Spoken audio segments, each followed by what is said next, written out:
এই কাহিনীর যেমন খুশি মানে অবশ্য করা যেতে পারে। প্রতিদিনের সাধারণ বাস্তব ঘটনার সীমা যেখানে শেষ হয়ে আজগুবির কিনারায় গিয়ে পড়েছে, সেইখানে এ কাহিনীর জন্ম। নিজেদের মনের পাল্লা যেদিকে যেমন ঝুঁকবে, সেই হিসেবেই এই গল্পের রূপ বদলে যেতে পারে। শুধু ঘটনাগুলো আমি তাই নিরপেক্ষভাবে এখানে বলে যাব। ব্যাপারটার আরম্ভ যেভাবে হয়েছিল তা স্মরণ করলে এখনো আমি কেমন যেন একটা অস্বস্তি বোধ করি। সেই অন্ধকার বাদলার রাত, থেকে থেকে বৃষ্টি হচ্ছে, কিন্তু আকাশের অসহ্য গুমট আর কাটতে চাইছে না। মোগলসরাই স্টেশনের 3rd ক্লাসের ওয়েটিং রুম ঠিক নয়, টিনের চাল দেওয়া বিশাল শেডের তলায়, একেবারে একলা, রাত 2টোয় একটি ট্রেনের জন্য অপেক্ষা করছি। আর আকাশের মেঘের ডাকের সঙ্গে পাল্লা দিয়ে চারধারে ইঞ্জিনের শান্টিং, মালগাড়ির পরস্পরের সঙ্গে ধাক্কা ও বিশাল জংশন স্টেশনের অসংখ্য অস্বাভাবিক অদ্ভুত আওয়াজ শুনছি। বিশাল টিনের শেডের মাঝখানে মিটমিট করে যে একটি মাত্র তেলের আলো জ্বলছে, তাতে সামনের অন্ধকার একটু তরল হয়েছে মাত্র। শেডের কোণে কোণে সে আলো একেবারেই পৌঁছায়নি। শেডটি শুধু যাত্রীদের অপেক্ষা করার জন্য নয়, মাল রাখবারও জায়গা। একেধারে টিনের চাল পর্যন্ত বড় বড় কিসের বস্তা স্তূপাকার করে সাজানো। আমি ওজন করবার যন্ত্রটার ওপর বসেছিলাম। সেখানে পরের পর সাজানো পিপের পাহাড় অস্পষ্টভাবে দেখা যাচ্ছে। আর এক পাশে কেরোসিন কাঠের এক গাদা বাক্স ভালোভাবে ঠাহর করে দেখলে চোখে পড়ে। মাঝে মাঝে বাইরের উজ্জ্বল বিদ্যুৎ চমকে সমস্ত শেড আলোকিত না হয়ে উঠলে অবশ্য এ সমস্ত আমি লক্ষ্য করতাম কি না সন্দেহ। বিদ্যুতের আলো মিলিয়ে যাওয়ার সঙ্গে সঙ্গে প্রতিবার সমস্ত শেড আরো অন্ধকার হয়ে উঠছে যেন। কেমন একটা অস্বস্তিকর অদ্ভুত মিষ্টি গন্ধে বাতাস ভারী হয়ে আছে। ঘোরালো অন্ধকারে জায়গাটা লাগছে রহস্যময়। শখ করে অবশ্য এ জায়গায় আসিনি। স্টেশনের কোনো ওয়েটিং রুমে জায়গা না পেয়ে বাধ্য হয়ে এখানে আসতে হয়েছে। 2nd ক্লাস ওয়েটিং রুমের সবকটা আসনই ভর্তি। ইন্টার ক্লাসের জন্য নির্দিষ্ট ঘরটিতে কে একজন যাত্রী হঠাৎ ভয়ঙ্কর অসুস্থ হয়ে পড়ায় ভয়ানক গোলযোগ ও বিশৃঙ্খলার সৃষ্টি হয়েছে। মাত্র ঘণ্টাখানেক অপেক্ষা করলেই গাড়ি পাওয়া যাবে জেনে শেষে এইখানেই আশ্রয় নিয়েছি। কিন্তু শেডের তলায় আর কোনো যাত্রী না দেখে প্রথমটা একটু আশ্চর্য হয়েছিলাম। 3য় শ্রেণীর যাত্রীরা কি আজকাল আর ট্রেনে চাপে না? তবে রাত এখন অনেক, যাত্রী যা 2-1 জন আছে, বৃষ্টি সত্ত্বেও স্টেশনের প্ল্যাটফর্মেই হয়তো কোনো রকমে আশ্রয় নিয়েছে, এমনও হতে পারে।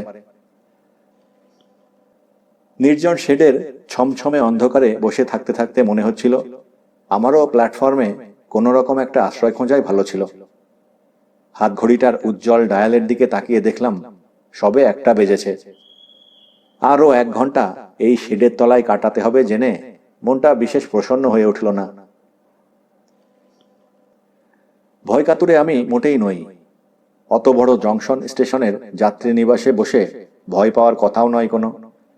তবু আবছা অন্ধকারে চারধারে স্তূপাকার মালের মাঝখানে বসে থাকতে থাকতে অস্বস্তি বোধ করছিলাম। বাইরের শান্টিং প্রভৃতির শব্দ এবং মেঘের ডাকের ফাঁকে ফাঁকে ঘরের এক কোণা থেকে কেঠো পোকায় কাঠ কুড়ে কুড়ে ফুটো করবার একঘেয়ে শব্দ শোনা যাচ্ছে। একবার একটা শব্দে চমকে চেয়ে দেখলাম প্রকাণ্ড একটা ইঁদুর বস্তাগুলোর ওপর থেকে দ্রুত বেগে নেমে অন্ধকারে কোণে চলে গেল। কিন্তু সেসব অস্বস্তির কারণ হিসেবে ধর্তব্যের মধ্যেই নয়। 15 মিনিট আরও এইভাবে কেটে যাওয়ার পর কিন্তু সত্যি অস্বস্তিটা যেন অত্যন্ত বেড়ে গেছে বলে মনে হলো। বড় রেল স্টেশনের শব্দের কোনো ধরা বাঁধা নিয়ম নেই। হঠাৎ মাঝে মাঝে সব একেবারে থেমে যায়, তারপর আবার শুরু হয় অতর্কিতে। এখন যেন শব্দের বিশৃঙ্খলার মধ্যে সেই রকম একটা ফাঁক পড়েছে। আকাশে মেঘের ডাক নেই, কেঠো পোকাটাও যেন ক্লান্ত হয়ে থেমে পড়েছে। অসাধারণ একটা নিস্তব্ধতা। সেই নিস্তব্ধতা আমার পেছন দিকে খুব কাছাকাছি আচমকা একটা প্রচণ্ড ফোঁসফোঁসানির শব্দে ভেঙে গেল। এটা যে নিকটের কোনো লাইনের ইঞ্জিনের স্টিম ছাড়ার আওয়াজ, তা বুঝেও চমকে ফিরে না তাকিয়ে পারলাম না, এবং সেই মুহূর্তে নিজের অনিচ্ছা সত্ত্বেও গায়ে কাঁটা দিয়ে উঠল। বিচার করে দেখলে গায়ে কাঁটা দিয়ে ওঠার এমন কোনো হেতুই অবশ্য ছিল না, কিন্তু যে ঘরে এতক্ষণ নিজেকে একলা বলে জেনে এসেছি, সেখানে আচম্বিতে ঠিক নিজের পেছনেই অপরিচিত সাদা একটি মূর্তিকে বসে থাকতে দেখলে প্রথমটা একটু বিচলিত হয়ে ওঠা অস্বাভাবিক বোধহয় নয়। আশ্চর্যের কথা এই যে, লোকটা আমার ঠিক পেছনে ওজন করবার যন্ত্রের ওপরে এসে বসলেও কখন যে এসে ঢুকেছে টেরও পাইনি। এখনো লোকটা পাথরের মূর্তির মতোই নিশ্চল, এতটুকু সাড়া শব্দও নেই। আবছা আলোয় অনেকক্ষণ ধরে লোকটাকে নজর করে দেখলাম। দুটো হাঁটুর উপর ভর দিয়ে মাথা নিচু করে এসে বসে আছে। পাশে একটা ছোট মোচকা। পোশাক ও মুখের যেটুকু অংশ দেখা যাচ্ছে তাতেই তাকে সাধারণ দরিদ্র শ্রেণীর একজন চীনেম্যান বলেই সহজে বোঝা যায়। বুঝে একটু বোকাই হলাম। এরকম নির্জন জায়গায় একজন সঙ্গী পেলে খুশি হওয়ারই কথা, দুটো আলাপ করে বাঁচা যায়। কিন্তু চীনেম্যানের সঙ্গে কি আলাপ করব? বাধ্য হয়েই তাই আবার মুখ ফিরিয়ে চুপ করে বসে রইলাম। চীনেম্যানও আমার সম্বন্ধে সম্পূর্ণ নির্বিকার বলেই মনে হলো। শেডের তলায় আর কেউ আছে বলে তার যেন খেয়ালই নেই। মিনিট পাঁচেক এইভাবে কাটাবার পর আর একবার কৌতূহল ভরে তার দিকে ফিরে তাকিয়েছি। এমন সময় বাইরে বিদ্যুৎ চমকে উঠল। মাত্র 1 সেকেন্ডের সেই উজ্জ্বল আলোই আমার পক্ষে যথেষ্ট। চীনেম্যান মুখ ফিরিয়ে আমার দিকে একবার আধ বোঝা চোখ তুলে অদ্ভুতভাবে তাকিয়ে মুখ ঘুরিয়ে নিল। কিন্তু আমি তখন যা দেখবার তা দেখতে পেয়েছি।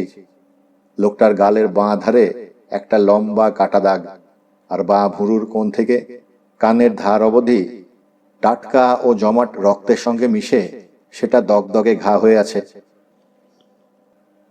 হঠাৎ ভয়ঙ্করভাবে চমকে ওঠায় আমার মুখ থেকে অস্ফুট একটা শব্দ নিজের অজান্তেই বেরিয়ে গেছিল, কিন্তু চীনেম্যানের তাতে ভ্রুক্ষেপও দেখা গেল না। হাঁটুর ওপর ভর দিয়ে আগেকার মতোই নিঃশব্দে, নিশ্চল, নিস্পন্দভাবেই সে বসে রইল। মুখের অত বড় কাটাটাও যেন তার কিছুই নয়।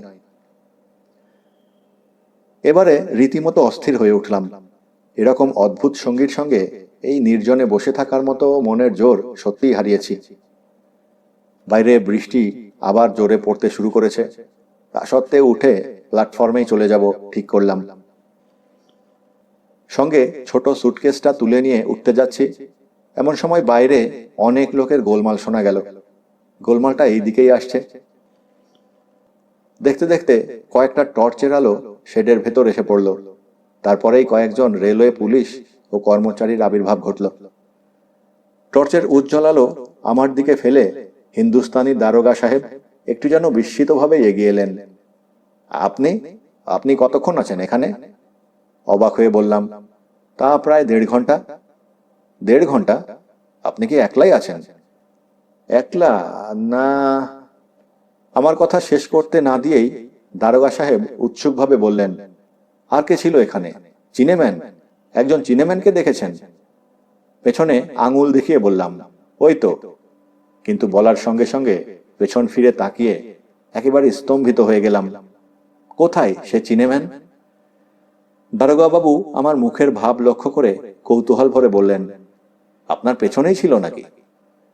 এই তো কয়েক সেকেন্ড আগেই দেখেছি, মুখের বাঁ দিকে একটা কাটার দাগ।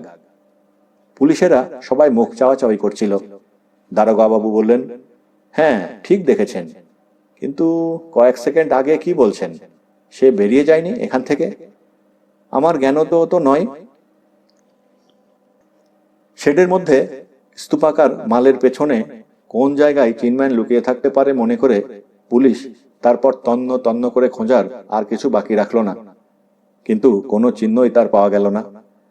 কেমন করে যে সে 1 সেকেন্ডের মধ্যেই এমন অন্তর্হিত হয়েছে কে জানে। হয়রান হয়ে পুলিশ শেষ পর্যন্ত খোঁজা বন্ধ করে শেড ছেড়ে চলে গেল। আগাগোড়া এই অপ্রত্যাশিত ব্যাপারে আমি তখন স্তম্ভিত হয়ে আড়ষ্টভাবে দাঁড়িয়ে আছি। পুলিশের লোক চলে যাওয়ার পর হঠাৎ খেয়াল হলো, এই শেডের ভিতর একলা থাকা মোটেই আর নিরাপদ নয়। লোকটার কোনো পরিচয় অবশ্য দারোগার কাছে পাইনি, কিন্তু মুখে অত বড় একটা ক্ষত নিয়ে নেহাত কোনো সাধু পুরুষ যে পুলিশের হাত থেকে পালিয়ে বেড়াচ্ছে না, এটুকু বুঝতে পেরেছি। তাছাড়া তার এই শেড থেকে অন্তর্হিত হওয়ার ব্যাপারটার কোনো ব্যাখ্যাই যে পাওয়া যায় না। কথাটা মনে হতেই সমস্ত শরীরটা শিউরে উঠল একবার। না, আর এখানে এক মুহূর্তও নয়। সুটকেসটা নিচে নামিয়ে রেখেছিলাম, সেটা তুলতে গিয়ে মেঝের উপর কি একটা জিনিস পড়ে রয়েছে বলে মনে হলো। জিনিসটা তুলে আলোর নিচে নিয়ে গিয়ে ভালো করে দেখে বেশ অবাক হলাম। হাতির দাঁতের খোদাই করা অপরূপ এক মূর্তি। এসব জিনিসের সঙ্গে যেটুকু পরিচয় আমাদের আছে তাতেই বুঝলাম কোনো উঁচু দরের চীনে কারিগর ছাড়া এমন জিনিস কেউ গড়তে পারে না। মাত্র 1 বিঘত পরিমাণ মূর্তিটির সমস্ত অঙ্গ মায় চোখের ভুরু পর্যন্ত অপরূপ কৌশলে খোদাই করা। হাতির দাঁতে তৈরি সাধারণ চীনে মূর্তির কাল্পনিক দৈত্যদানবের রূপ এটিতে নেই। সাধারণ একজন চীনে মজুর শ্রেণীর লোক পিঠে ঝোলা বেঁধে একটু নুয়ে পড়ে দাঁড়িয়ে আছে। অদ্ভুত শুধু সেই ক্ষুদে মূর্তির চোখের চাহনি আর মুখের সূক্ষ্ম বিদ্রুপের রেখা ফোটানোর কায়দা। মূর্তিটা যে চীনেম্যানই তাড়াতাড়িতে ফেলে গেছে এ বিষয়ে কোনো সন্দেহ নেই, কিন্তু আমি এখন কি করি? যেখানের জিনিস সেখানেই রেখে যাব, না জমা দেব পুলিশের জিম্মায়? কিন্তু শেষ পর্যন্ত লোভই জয়ী হলো। এমন অপরূপ শিল্প কৌশলের নিদর্শন চুরি করতেও বুঝি সত্যিকারের সমজদারের বাধে না। আমি তো ঠিক চুরিও করছি না। মূর্তিটা সুটকেসে ভরে আমি শেড থেকে বেরিয়ে পড়লাম, কিন্তু সে মূর্তি আমি বাড়িতে নিয়ে আসতে পারিনি। পথেই সে মূর্তি আমার হাত থেকে খোয়া গেছে। কেমন ভাবে আমি তা হারালাম সেই কথা এবার বলি। রাত্রির 2টো ট্রেন আধ ঘন্টা লেট করে যখন স্টেশনে এসে পৌঁছালো তখন বৃষ্টি মুষলধারে পড়তে আরম্ভ করেছে। সেই বৃষ্টির ভেতর ভালো কামরা খোঁজ করবার উৎসাহ আর ছিল না। সামনে যে কামরা পেলাম তাইতেই উঠে কিন্তু খুশি হয়ে গেলাম। কামরাটি একেবারে খালি। একটা বাঙ্ক দখল করে শুয়ে পড়লে এরপরে যত লোকই উঠুক না কেন বাকি রাতটা ঘুমের ব্যাঘাত আর হবে না। ঘুমোবার আয়োজন করবার আগে কিন্তু আর একবার মূর্তিটি বের করে দেখবার কৌতূহল জয় করতে পারলাম না। ট্রেনের জোরালো আলোয় তার কারুকার্য আরো ভালো করে দেখবার সুবিধা হবে বলে সুটকেসটা খুলে ফেললাম। কিন্তু কোথায় মূর্তি? সব জিনিসের ওপরে যে সেটিকে রেখেছিলাম সে কথা স্পষ্ট আমার মনে আছে। সুটকেসটি যেরকম জিনিসে ঠাসা তাতে নড়াচড়া বা ওলটপালট হয়ে যাওয়ার সম্ভাবনাও নেই।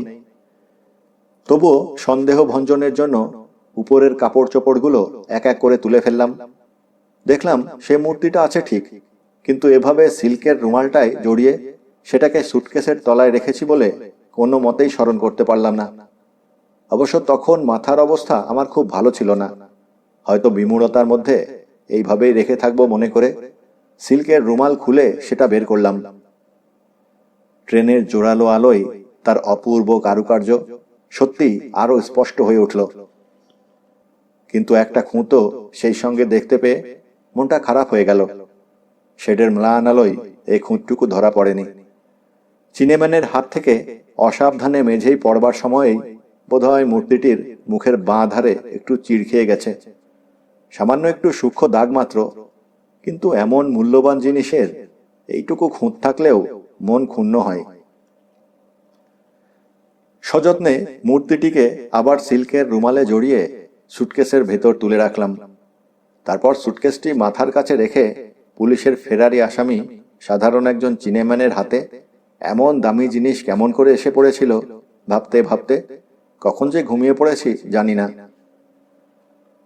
ঘুমের ভেতরে অস্পষ্টভাবে সেই চিনেম্যানকেই যেন স্বপ্ন দেখছিলাম।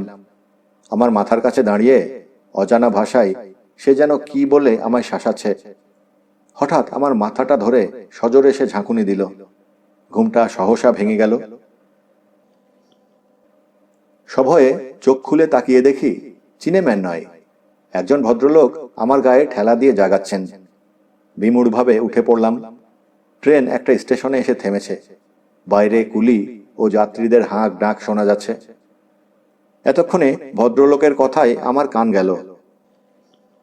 কি রকম ঘুমোচ্ছেন মশাই? ট্রেনে এমন অসাবধানে ঘুমোই? কেন, কি হয়েছে? কি হয়েছে দেখতে পাচ্ছেন না? দেখতে আমি সেই মুহূর্তেই পেলাম আমার সুটকেস খোলা, কাপড় চোপড় জিনিসপত্র তছ নছ হয়ে কিছু বাঙ্কের ওপরে, কিছু কামরার মেঝেই পড়ে আছে।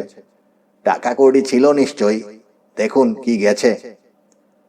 টাকা কড়ি নয়, কি যে গেছে আমি সুটকেসের ওই অবস্থা দেখা মাত্রই বুঝেছি।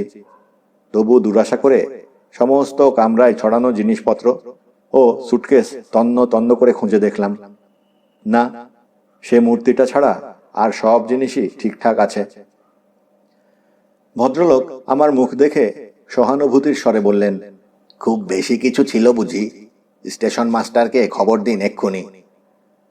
তারপর একটু থেমে কি ভেবে বললেন, ঠিক হয়েছে। ট্রেন প্ল্যাটফর্মে থামবার আগেই একজন চিনেম্যান এই কামরাটা থেকেই নেমে গেছে বলে মনে পড়ছে এবার। চিনেম্যান? হ্যাঁ, পিঠে একটা বোঁচকা সমেত। তখন খেয়াল করিনি, তারপর কামরায় ঢুকেই দেখলাম আপনার সুটকেসের এই দশা। ইস, তখন যদি আমার বুদ্ধি হতো। যাই হোক, পুলিশে খবর দিন এই বেলা, স্টেশন মাস্টারকে বলে। কিন্তু আমি সিল্কের রুমালটা হাতে নিয়ে বিমূঢ় হয়ে বসেই রইলাম। রুমালটার একধারে সামান্য একটুখানি রক্তের দাগ।